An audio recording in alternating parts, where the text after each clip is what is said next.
po yung gusto kong maging project talaga because I want people to know that that intersex exists. Intersex, ambiguous genitalia, sex assigned at birth, sex and gender markers, assigned sex versus gender identity, intersexism.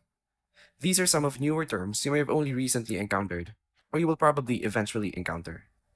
And they all touch on intersex people, meaning, to understand the intersex condition and the plight of intersex people, we need to talk about these and more. When a baby is born, its sex is assigned by a doctor, or whoever is attending the baby's delivery. There are the people who say, it's a boy, or it's a girl, and they often only base their decision on the genitalia that they see on the baby. For some people, this is problematic, mainly because there are sex characteristics that are not aligned with what's supposed to be male or female, and some of the sex characteristics may also not be immediately visible. On behalf of Intersex Philippines. So thank you very much for attending. Thank you very much, Bloga, who will be creating contents for the Intersex Philippines. If you want change, hindi lang dapat si Chef Kagandahan yung magsasalita. Dapat magsasalita tayo. Gusto natin kasi i-empower din yung mga intersex individual. Sa biology natin, ang sinasabi lang, XX and XY yung chromosomes. Female and male chromosome pattern lang. Pero ang intersex po, more than 40 variation. At sa more than 40 variation, may XO.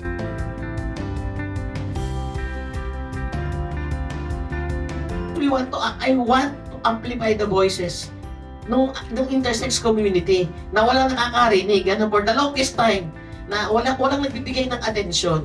Mas maintindihan natin kung ano yung intersex. Kasi hanggat hindi natin naiintindihan, hindi rin natin maintindihan yung mga challenges at issues nila. At hindi tayo makakaisip ng paraan para makatulong doon, ma-address yung issues na yon. Nung pinanganak ako sa Laguna, para siyang naging talk of the town ba? Kasi parang unusual siya mga 80s ganyan, unusual. Parang kumbaga sa ngayon, mga mala Jessica Soho na story, mga kababalaghan, mga tao, curious talaga sila. So as a child, batang-bata, mga kinder, ganyan, every time uuwi ako ng bahay, naaalala ko, may mga maninitsit sa akin. Kasi gusto nilang makita ano ba daw yung napag-usapan na lalaki or babae, may dalawang ari daw. So gusto talaga nila. So as a child, naging masyado siyang traumatic experience sa akin. Paano po ako titigil kung may mga tao na alam kong nahihirapan?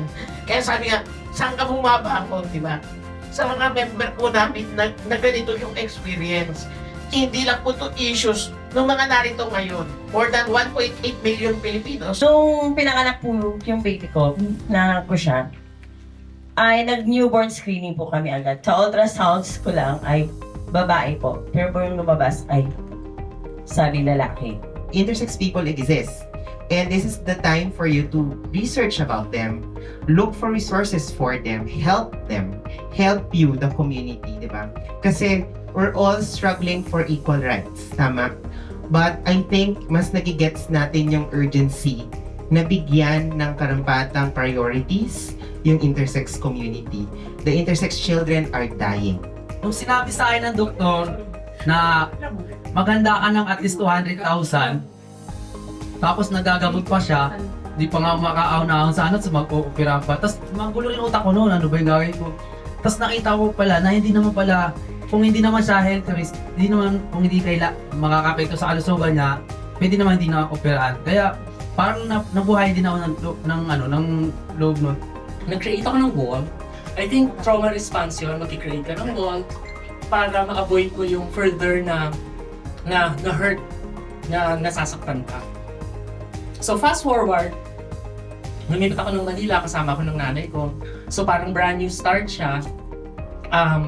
Wala nang nakakaalam doon sa lugar namin, dito na sa Manila, nung aking condition. So tinago ko siya for the longest time. Kasi akala ko super rare siya.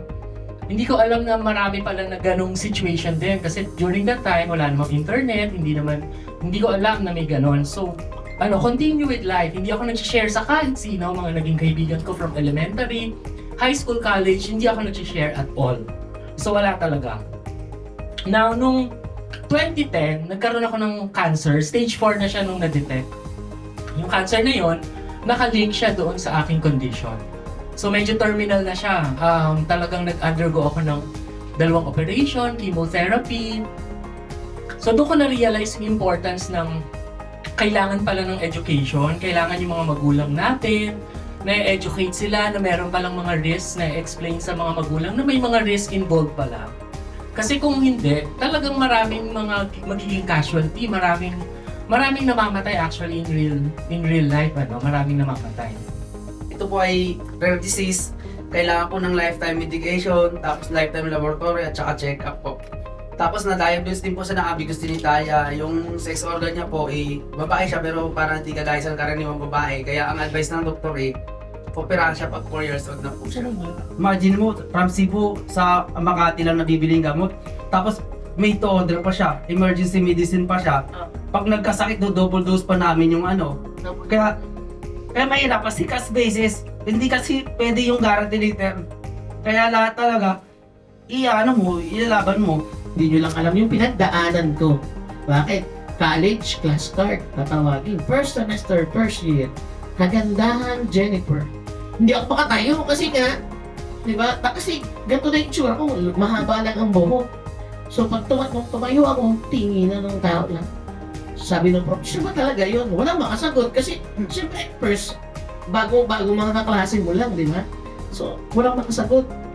Paano ba yan?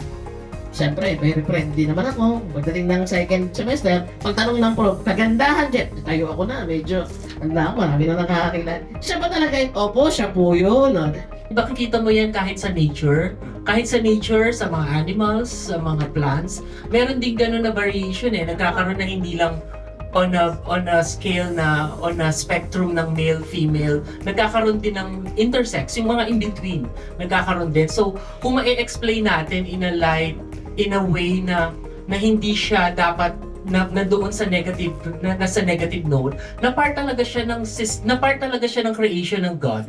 Yun part siya ng creation. Hindi mo siya dapat i-take as something different, as something na disease siya or something on a negative light. Siguro yung bata mas lalaki siya na may acceptance doon sa sarili niya. Ay, lalaki ba ako? Kasi napaligiran ko siya sa lalaki. Mga pamangkin ko yung lalaki. Sabi ko, anak, you are so special. Meron ka na wala sila. Kaya kung anong meron ka ngayon, anak, tanggapin mo. Kung ibubuli ka man nila, kailangan mo sabihin na special ako.